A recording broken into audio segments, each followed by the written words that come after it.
I'm new. I just found you this morning, and I'm like, wow, this is so cool. I have a question, and you might have answered this, so please excuse me if I'm, asking something that's already been addressed. I apologize. Like I said, I'm new. All of these things about being a great advisor, and I really want to do this and become the best advisor I can. My experience is that no matter how good and enthusiastic and energetic and everything that I bring to the table, I am obviously directly affected by the attitudes of the other people around me, namely technicians, parts, the lot guys that's, bringing up loaners, whatever. And I wonder what advice you have, or what, if you could discuss that, because I feel like these are uncontrollables for me to give this, 5-star perfect service every time to each customer. I'm just watching your video about techs quitting in the first 2 years, and I hear you guys saying that money is not the driving force. And in my experience, that is so not true. These guys, I've been an advisor for a long time in, several dealers, and it's always the same. These guys have awful attitudes, and it all boils down to the same thing, which is they're paid flat rate and they have no control over their money, in a sense that, if the writer's no good, if the dispatcher doesn't like them, so they're only dispatching them junk. There's so much that goes into it. Bad leadership is another one, as you mentioned in your video. But I think the heart of it is that they're flat rate, and they really have small, little control over how to make that money. The manufacturers want to pay less and less, wanting them to diagnose it for free. I'm sure you've heard all this yourself. Then you have, advisors that aren't you. Okay, so you're getting whoever, they'll take anybody and throw them in the drive. And it's just, there's so much to that.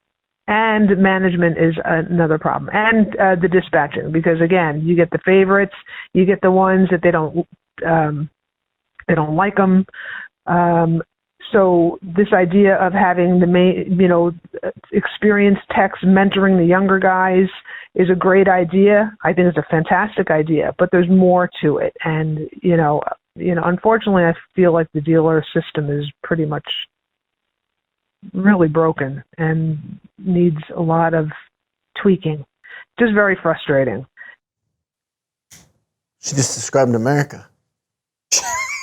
She really did. Nobody wants to take responsibility for anything. It was no one's fault. It's everybody's fault.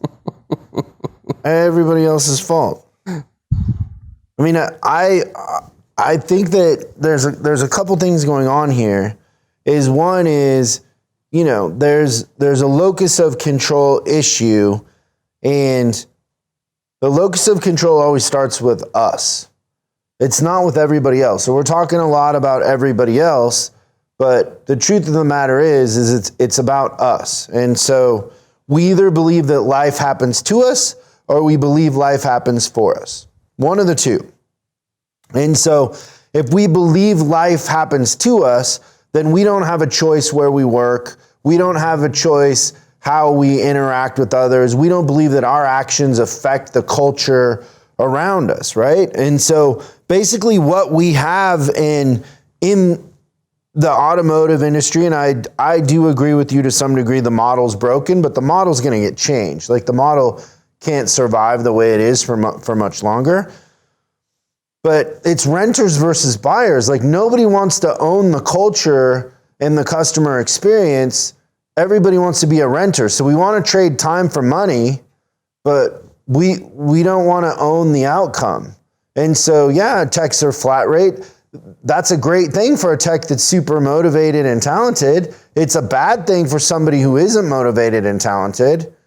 And if you're a really motivated tech and talented and you're working in a service department with bad advisors, there's a line of dealerships that'll hire you in a second. Like techs pretty much have the cards, like they're holding the cards. If you're a really good tech and you know, put out quality work and you know how to flag hours, you're gonna have a lot of suitors if you want to look. And so they're not victims. They're literally in control more than anything else. And so I just believe that it starts with us, and we got to own the culture. And yeah, there's people that trade time for money and they don't care. And there's people that do care, but we have to be the ones that started and care, right? Green. So there's this, I printed out, when I heard this question, I printed out this quote by Dostoevsky, and I love it. And if you don't know anything, and I'm sure I'm pronouncing Dostoevsky It's pretty wrong. close. Dostoevsky, I think. Dostoevsky. There you go. He said it all German. He was Russian, by the way. He was very Russian. It just, I first heard Jordan Peterson say this quote. There is only one way to salvation, and that is to make yourself responsible for all men's sins. As soon as you make yourself responsible in all sincerity for everything and for everyone, you will see at once that this is really so, and that you are in fact to blame for everyone and for all things. It's pretty powerful. A little deep. It's pretty powerful. Well, I mean, it's a deep conversation, isn't it? Yeah. Well, I think that's the thing, though, is when you think about your best advisors, they are endearing to their customers because they own everything from start to finish. If a tech doesn't get something done and they call the customer, they're not blaming it on the tech. They're saying, it's my fault. I gave you a time that it was incorrect, and I'm so sorry, and here's what I'm going to do to make it right. And they always own every portion of the outcome, right? They're checking their cars before they're giving it back to them to make sure that it's clean, all the reminders are reset and everything. Like, they're owning every little bit of it. But I believe that in this age of renters, that people really appreciate owners. And as an advisor, if you're an owner, you're going to be a head and shoulders above the rest of the group. I just believe that you can't fix any problem in society without both sides taking responsibility. So let's just say you want to fix the reincarceration rate here in Los Angeles. And I'm just throwing out a random analogy to make this point. So the reincarceration rate of somebody who goes to jail and then ends up back in jail is like 60%. Now, we can put programs in place. We can educate them coming out of prison. We can give them a guaranteed job when they get out. But unless that person wants to change, unless that person actually wants to take advantage of those resources, it isn't going to work. And it's the same thing with, giving everybody checks and extending unemployment and extending their rent and all that. The truth of the matter is those things only work in a society where people are actually trying to find a job. But we have a scenario where a lot of people they're not even looking for jobs because they're making more on unemployment than they were working. And so you can't fix a situation unless both parties are willing to accept responsibility for what's going on. It can't just be a one-sided thing. In every scenario, in every business that I've ever gone in to fix, I cannot fix the business if the people running the business don't actually want it fixed. And I run into this all the time where people want Chris Collins and they want to hang out with Chris Collins and they want to drink tequila and smoke cigars with Chris Collins, but they never really wanted to fix their business. And it's one of the most annoying things I have to endure is I actually want to fix stuff. I want to learn. I want to see how fast can we fix it and how how big of a turnaround can we do? Like, and then, you know, nobody really wants to fix it. Just like people buy diet books, they do all this stuff, but they never actually, you actually don't need a diet book. The truth of the matter is there's nobody watching this that doesn't know how to lose weight. There's nobody watching this that doesn't understand that if you eat right and you exercise, you will lose weight. That's it. You don't need a diet book. You don't need any of it. Like, it's pretty simple. We're just looking for that thing to give us permission, that thing to, you know, have that, you know, keeps us interested or whatever, right? Yeah, for sure. What would you call it? Nostalgia? What is it? That, like, it's just new, right? If it's packaged and it's new, then we're excited about it. But the truth of the matter is you're going to work out and you're going to eat right. Right. That's the basis of every diet.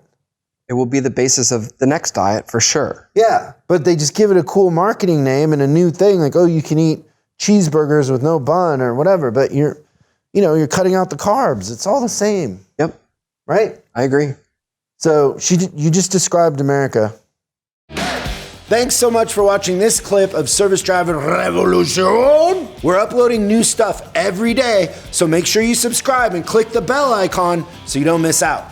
If you have a question you'd like us to answer on the show, call 8333-ASK-SDR and we'll answer your question on the show. That's 8333-ASK-SDR.